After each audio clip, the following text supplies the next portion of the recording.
y avait une quinzaine d'années, j'avais écrit un livre concernant la construction des pyramides et j'avais auparavant étudié l'écriture hiéroglyphique pour trouver des arguments à ma recherche. Cette écriture, redécouverte par Jean-François Champollion il n'y a pas 200 ans, mérite toutefois une lecture complémentaire. En effet, elle est composée de plusieurs centaines de signes, et pourtant une vingtaine suffisent pour tout écrire, tout raconter. On les nomme unilitaires, ils forment une sorte d'alphabet, ce sont des signes qui ne représentent qu'un seul son. Mais j'ai remarqué qu'il ne s'agissait pas de simples sons comme dans le nôtre, ce sont parallèlement des concepts, des symboles si vous préférez. J'ai consigné ma recherche dans 3 livres. Le premier est une grammaire et un dictionnaire des hiéroglyphes à travers les concepts. Le second est une mythologie, et la mythologie est incompréhensible sans les concepts. Le troisième raconte la construction à travers les concepts. Il revient donc sur mon premier livre. J'aime publier ces livres lorsque j'apprends que l'écriture maya était assimilée à l'écriture égyptienne ancienne. Aussitôt, je m'y suis plongé, et j'ai remarqué que non seulement elle fonctionnait sur les mêmes bases, mais que les sons représentaient aussi des concepts comme en Égypte. J'ai d'ailleurs découvert des hiéroglyphes archaïques égyptiens, ce qui situerait les contacts aux environs de 3100 avant notre ère. En effet, vous avez ici le signe égyptien, tout ça ce sont des signes égyptiens, vous avez ici le signe égyptien Remedj signifiant le peuple égyptien, et on peut se demander ce qu'il fait au Mexique. Voici le signe de la terre, il sert à écrire le glyphe maya. Ceci est un signe égyptien, et le voici encore chez les Mayas. Ce signe, on le retrouve chez les Mayas, et ce signe qui signifie briller, on le trouve aussi chez les Mayas. Le disque solaire égyptien est le même que le disque solaire maya, et on le trouve d'ailleurs aussi en Chine. Le signe qui sert à écrire le jour, on le trouve chez les Mayas, on le trouve aussi en Chine. Mais comment des civilisations aussi éloignées les unes des autres auraient-elles pu avoir des contacts? Lorsqu'on regarde la carte du monde, on se rend compte que toutes les civilisations, ces civilisations étaient proches de grands courants marins. Le contre-courant sud-équatorial traverse l'Indonésie, où on trouve les pyramides Khmer, et continue tout droit vers l'Amérique. Un navire à la dérive partirait dans cette direction. Depuis l'Indonésie jusqu'à l'Amérique, la route est parsemée d'îles, et on y trouve des vestiges de plateformes et de pyramides restés aujourd'hui des énigmes. Pour revenir de l'Amérique centrale, on peut utiliser le courant équatorial nord. Depuis le Pérou, on peut revenir vers l'île de Pâques et vers l'Australie, nous allons en parler. De cette étude résultent 3 autres livres. Le premier résume les similitudes entre les civilisations situées le long de ces courants. Le deuxième montre que toutes les mythologies de ces civilisations racontent que la Terre est ronde. Et le troisième est un dictionnaire des glyphes mayas connu à ce jour, avec une mythologie à travers les concepts. La découverte récente du port des Khéops en 2013, en mer Rouge, certifie que les Égyptiens naviguaient en haute mer, et près du port, on a trouvé des galeries avec des éléments de bateau. Ils étaient de grande taille, mais rien d'étonnant, puisque la barque des Khéops exposée près de sa pyramide mesure plus de 43 mètres. D'autres recherches archéologiques récentes vont dans le sens de notre hypothèse. En effet, on a découvert au Pérou, sur le site de Caral, à 100 km environ au nord de Lima, 6 pyramides et des architectures élaborées. elles ont été datées de 2650 avant notre ère, soit exactement à la même époque que la première pyramide d'Égypte, celle du roi Djoser à Saqqara. Partout, le long de ces courants marins, on trouve des pyramides. Celles du Mexique ont souvent 4 escaliers sur leur face, comme celles des Khmers au Cambodge. Il y a d'autres faits troublants. La momification était pratiquée en Égypte et par les peuples précolombiens. D'autre part, le calendrier solaire aztèque que les Mayas utilisaient était composé de 360 jours plus 5 jours nommés dormants. Or, le calendrier solaire égyptien est aussi composé de 360 jours plus 5 jours nommés néfastes. Les murs en Égypte et au Pérou se ressemblent. Vous avez en haut des murs égyptiens et en bas des murs incas, dont la célèbre pierre à 12 faces de Cusco. Les appareillages sont complexes et réalisés sans joint. Les équipages et navigateurs étaient recrutés le long des routes maritimes, ce qui explique la présence au Mexique de têtes sculptées par les Olmecs, les prédécesseurs des Mayas, représentant des faciès négroïdes, aborigènes même, chinois, européens. Cette sculpture maya représente un personnage moustachu barbu et ressemble beaucoup aux statues sumériennes anciennes. Cette statuette est exposée au musée de Mexico. Elle ressemble tellement à un chinois qu'on l'a nommé Chinesco. Ici, ce bijou mixte représente aussi un visage chinois. Le personnage porte un collier avec un pendentif représentant le disque solaire égyptien et il pose sa main sur 2 carrés. Or, les 2 carrés sont le sinogramme représentant le soleil et c'est aussi celui représentant le milieu. Or, la Chine est l'empire du milieu. Ceci laisse à penser que les courants marins auraient été utilisés à plusieurs époques. Sur l'île de Pâques, il y a une écriture encore non déchiffrée qu'on nomme Rongo Rongo. Mais il y a une autre écriture égyptienne, celle-là. En effet, voilà ce qu'on trouve au dos d'un moai, on nomme ainsi les statues de l'île. Vous n'avez pas besoin d'aller d'ailleurs sur l'île de Pâques pour la voir, elle est exposée au British Museum à Londres. En bas du dos, cette forme de M est un signe égyptien. Il suffit de le comparer dans des écritures hiéroglyphiques ici. Il est particulier, légèrement bombé à la jonction des bras et du pied, et surtout, il n'existe dans aucune autre écriture au monde. Il représente dans l'écriture hiéroglyphique le son M et sert à écrire des termes comme en, dans, parmi. Au-dessus de ce signe, il y a 3 croissants. Or, dans l'écriture hiéroglyphique, le croissant de lune représente le mois lunaire.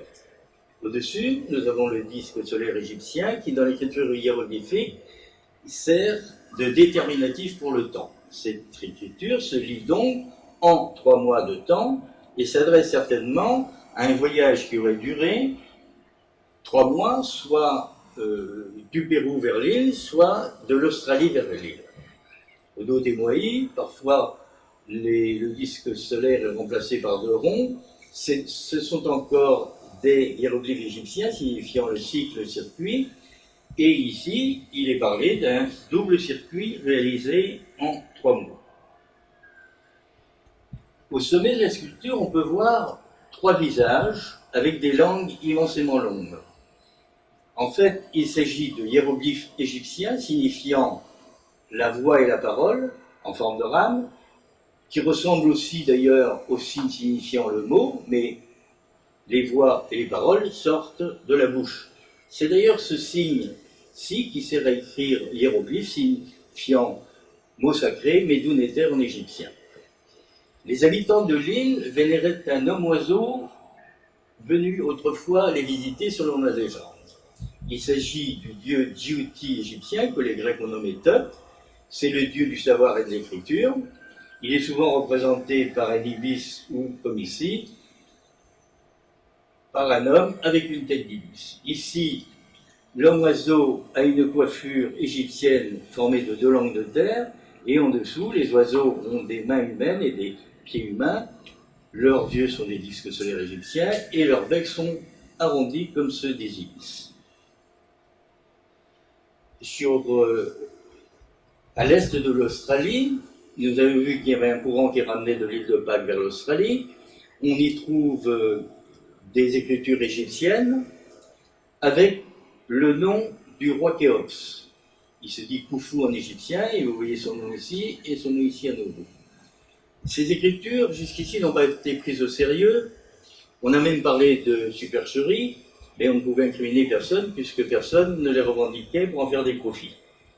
L'écriture, elle est conforme à l'écriture égyptienne, et ce signe-là que nous avons déjà vu, ce qui signifie naviguer, et que nous allons revoir encore. J'ai trouvé cette pierre sculptée donc au musée de Campeche. Elle représente le signe égyptien Remetch, signifiant le peuple égyptien, et cela signifie donc que les Égyptiens sont passés par là et ils ont laissé la trace de leur signature.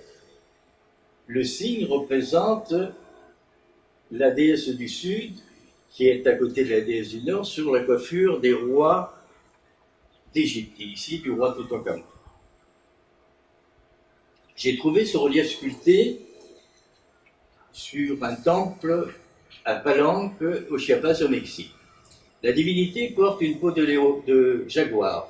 Or, en Égypte, les prêtres préposés à la lecture du ciel et des étoiles portaient une peau de léopard. C'est le même animal, le jaguar est la panthère d'Amérique et le léopard la panthère d'Afrique. Le nom de la divinité n'a pas encore été découvert, mais ce signe devant son visage indiquerait qu'il se nommerait Timix, signifiant le commencement.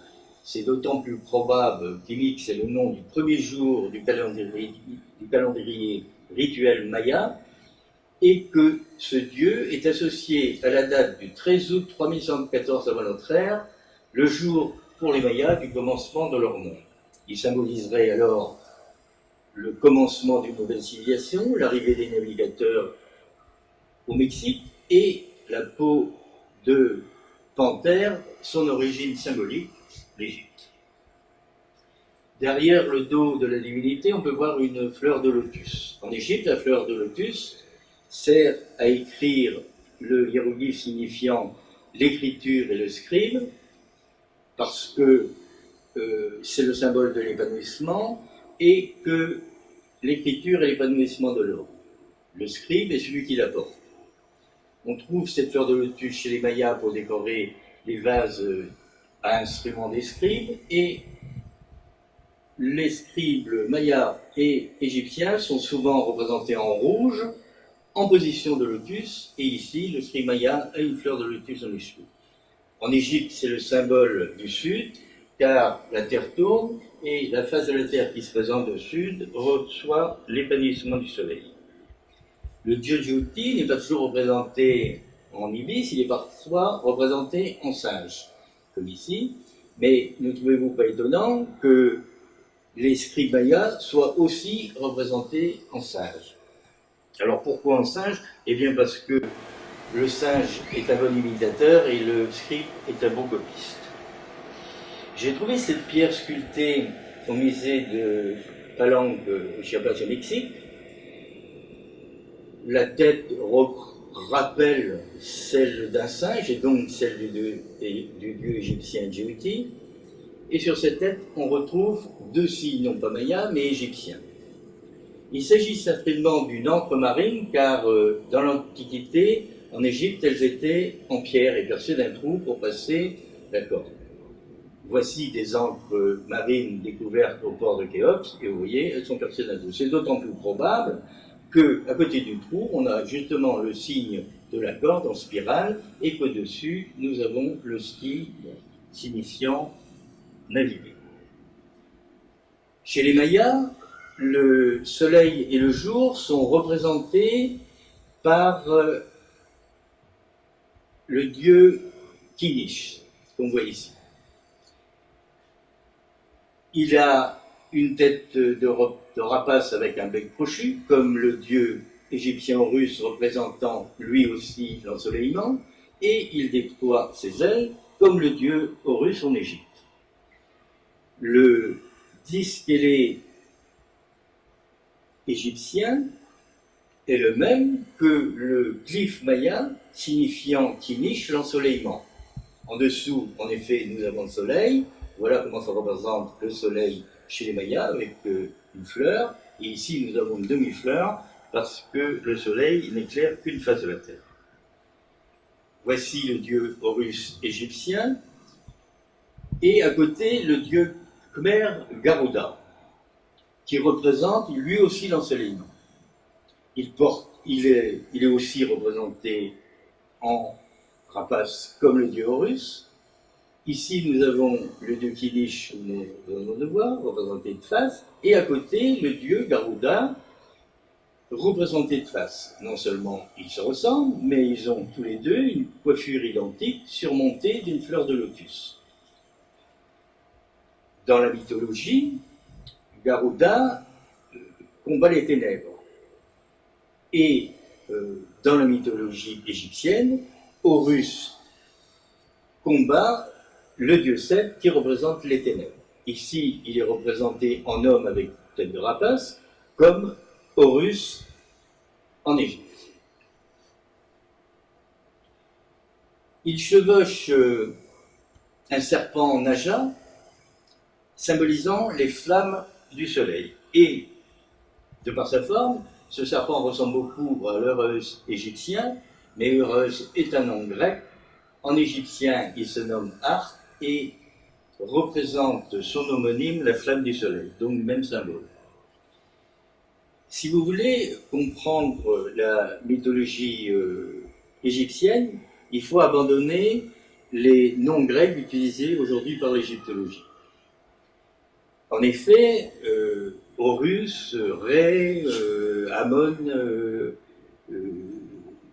tout ça, ce sont des noms grecs. En égyptien, il s'écrit avec un H et un R, Horus, et représente son homonyme, le jour. Le jour est dessiné avec un signe géométrique. En fait, c'est le schéma du jour. Le soleil se lève à l'est, monte jusqu'au ciel, fait un palier au-dessus de la tête et redescend vers l'ouest. Puis, s'il passe sur la terre, le lendemain matin, eh bien, il ressort de son temple et refait le même circuit.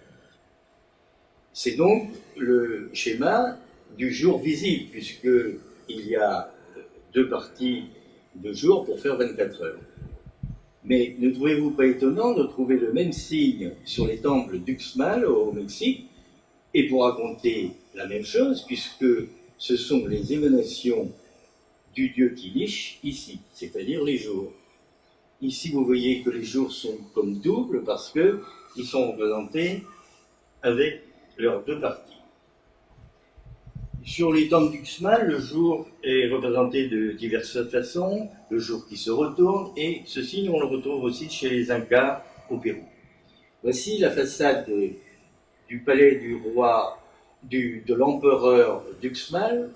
On peut y voir les jours et le retournement du jour, et au milieu un serpent. Alors pourquoi un serpent? Eh bien, d'abord, il représente le ciel, son homonyme. D'ailleurs, c'est un seul glyphe maya qui sert à écrire le ciel et le serpent. Mais il y a une autre raison de ça, c'est que le ciel n'est pas facile à dessiner, donc on a pris un serpent. Vous remarquerez en fait qu'il y a deux serpents qui s'entrecroisent, car il y a deux ciels. La Terre tourne et il y a le ciel du nord et du sud, et qui s'inversent. Voici la torsade qui se forme entre est et ouest, puisque la Terre tourne du nord au sud. Et cette torsade est celle qui sert à écrire le nom d'Horus. On trouve ces serpents entrelacés sur le disque qui sert au jeu de balle Olmec et Maya. Et chez les Égyptiens, on a un même symbole, un immense serpent avec des contorsions, qui représente la lumière qui passe derrière la Terre depuis l'ouest vers l'est pour éclairer. En Égypte, il n'y a pas de hasard. Le dieu Horus est homonyme de face et Horus n'éclaire qu'une face de la Terre. Chez les Mayas, on a un symbole identique. La Terre est représentée par un visage. Vous voyez son nez, sa bouche, ses cheveux, et les deux yeux sont noirs et symbolisent les deux taches de ténèbres que la nuit fait sur ses deux faces. Voici le dieu Kinish que nous avons vu tout à l'heure représenté autrement. Sur son front, vous remarquerez qu'il a la torsade du dieu Horus. Elle se défait autour de deux sphères. Vous remarquerez que le dieu n'a pas de pupille, ce sont deux sphères, et ce sont les deux sphères que le soleil éclaire, les deux faces de la Terre.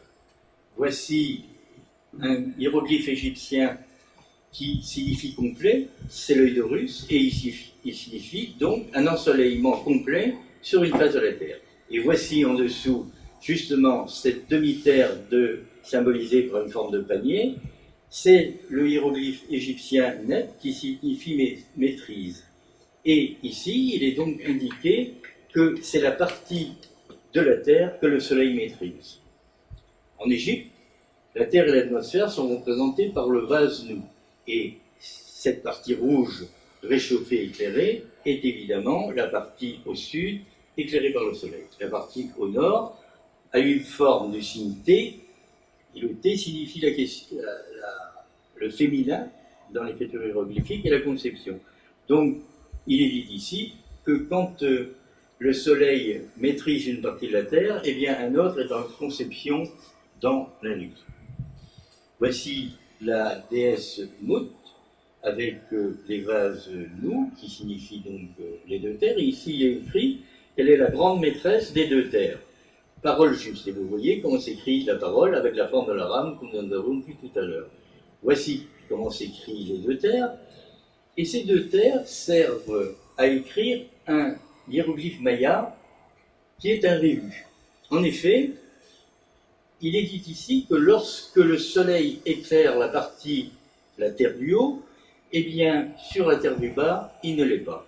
En effet, ce signe ici signifie pas néant négatif. Donc, chez les Égyptiens, le soleil naît de la nuit, et ici nous avons le jeune Horus encore dans son placenta, et qui va bientôt sortir pour éclairer la terre. J'ai trouvé cette sphère en pierre au musée de Palenque au Mexique, et elle reçoit, sur elle sont dessinés deux hiéroglyphes égyptiens. La spirale en forme de corde qui sert à représenter le son et le pluriel et qui symbolise le développement. Il est donc raconté ici que sur la partie du bas, parce que vous voyez, il y a deux parties, sur la partie du bas, les jours se développent, ce sont les jours pluriels, et sur la partie du haut, s'il nous était possible de la voir, on verrait ce signe égyptien signifiant le placenta, c'est-à-dire la nuit d'où naît le soleil. Voici le sphinx de Gizeh. Son nom, Harmaki, ça ne veut rien dire, mais signifie en égyptien Horus dans l'horizon. C'est-à-dire, il est le jour se levant dans l'horizon. Alors pourquoi un lion? Eh bien, en fait, dans l'écriture hiéroglyphique, il y a deux signes pour représenter le son R, la bouche humaine et le lion. La bouche sert à écrire la porte et l'ouverture, et les Égyptiens ont préféré sculpter un lion plutôt qu'une bouche pour symboliser l'ouverture du jour, la porte de l'Est. Voici la représentation du retournement du jour derrière la terre, représentée par la divinité Aker égyptienne, et Aker signifie sous terre. Donc c'est le passage de la porte de l'Est vers la porte de l'Ouest, le retour du jour à l'Est. Mais ne trouvez-vous pas étonnant de trouver le même symbole chez les Mayas, devant le temple d'Uxmal, deux félins qui se tournent le dos et formés d'un seul corps. En Égypte, la bouche sert à écrire la porte d'ouverture.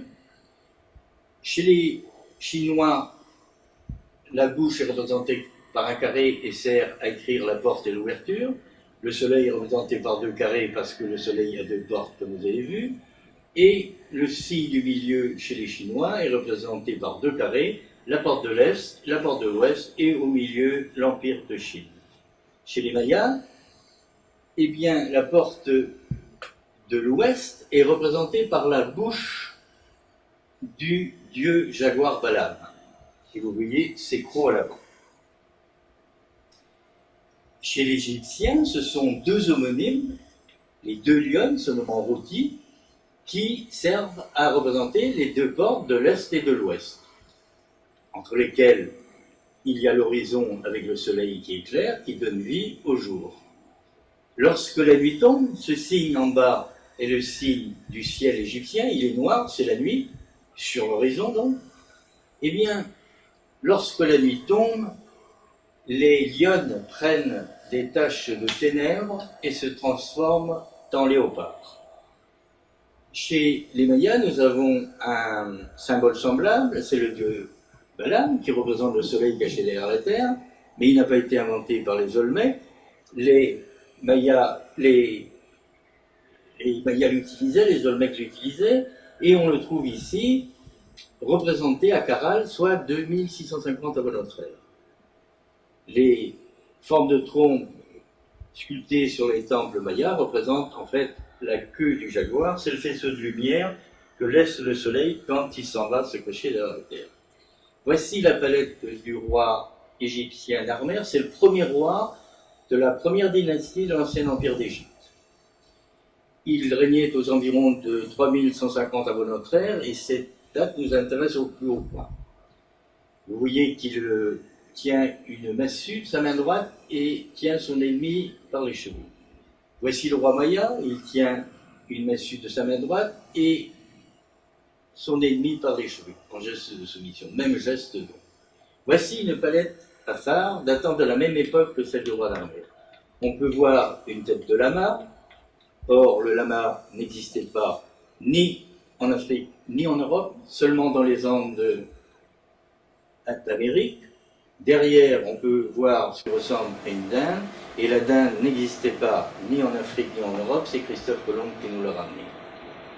Pour ne pas perdre la face, certains ont raconté que c'était une girafe mal dessinée, mais les Égyptiens savaient parfaitement dessiner, comme vous pouvez le voir ici, sur cette palette à phare qui est encore bien plus ancienne puisqu'elle date de 3400 avant notre ère, on peut voir des girafes parfaitement dessinées. Si on admet les voyages grâce au courant marin, bien d'autres énigmes se résolvent. En effet, on a découvert dans les momies égyptiennes des traces de cocaïne. Or, la cocaïne est une substance qui n'existe qu'en Amérique du Sud. Voici le dos de la palette à phare.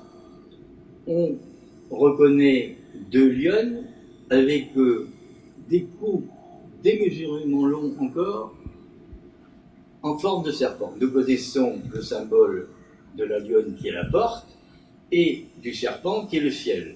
Et ici, nous voyons deux personnages qui retiennent les têtes. En fait, il est raconté ici que les hommes de Narmer ont dompté les deux portes du nord et du sud et les deux ciels. Il a donc fait le tour de la terre, il est donc allé sur la terre opposée à l'Égypte. Et ici, tout ça est raconté, il aurait fait son voyage en utilisant la porte de l'Est, celle qu'utilise le soleil, et en bateau. Et il aurait été le premier à le faire, est écrit ici. Voici la déesse Nout, elle représente la voûte nocturne. Le soleil, elle avale le soleil à l'ouest, le soleil circule dans la voûte étoilée, et la déesse accouche du soleil à l'est, sous forme de scarabée. Pourquoi, encore un jeu de mots, le scarabée se dit Képri et symbolise l'arrivée du soleil, le devenir du jour. Le scarabée se nomme parfois Ta et désigne la terre. Voici le glyphe de la terre, et vous voyez que le scarabée a une forme de la terre d'ailleurs. Le scarabée symbolise, il a une forme demi-sphérique, et symbolise la demi-sphère de la terre au nord. Et ici nous avons la déesse de l'Est et la déesse de l'Ouest qui font tourner le scarabée, tourner la terre donc, pour que l'autre face trouve le soleil. Chez les Mayas, nous avons un symbole semblable, c'est la carapace de la tortue qui remplace, qui représente la face de la terre cachée. Et ce symbole vient certainement d'Égypte, puisque en Égypte, la tortue se nomme Chéta et signifie la terre dissimulée, couverte de ténèbres. Chez les Mayas, la demi-sphère de la terre au nord est représentée par la carapace de la tortue, hémisphérique, et la tortue se nomme Ak, et son homonyme est noir. Donc c'est la carapace de la tortue dans le noir. Partout le long des routes maritimes, les mythologies racontent que le monde se crée sur une tortue. En Chine, voici la représentation du monde sur une tortue. Les 4 éléphants sont les 4 forces qui gouvernent la Terre, les 4 directions, et bon, nous n'allons pas reparler du serpent qui est le ciel. Chez les Chinois, la tortue noire symbolise le nord, toujours encore d'ailleurs. Elle est ici représentée hachurée comme le font les Mayas pour représenter les taches de ténèbres. Donc, même symbole que chez les Mayas, puisque c'est ici, la tortue représente aussi le noir. Et ici, vous voyez la divinité hindoue Brahma qui naît d'une tortue, comme le dieu Maya ici. Donc, il est évident que, puisque toutes ces mythologies utilisent les mêmes symboles, il est évident que toutes ces civilisations ont eu des contacts et grâce au courant marin.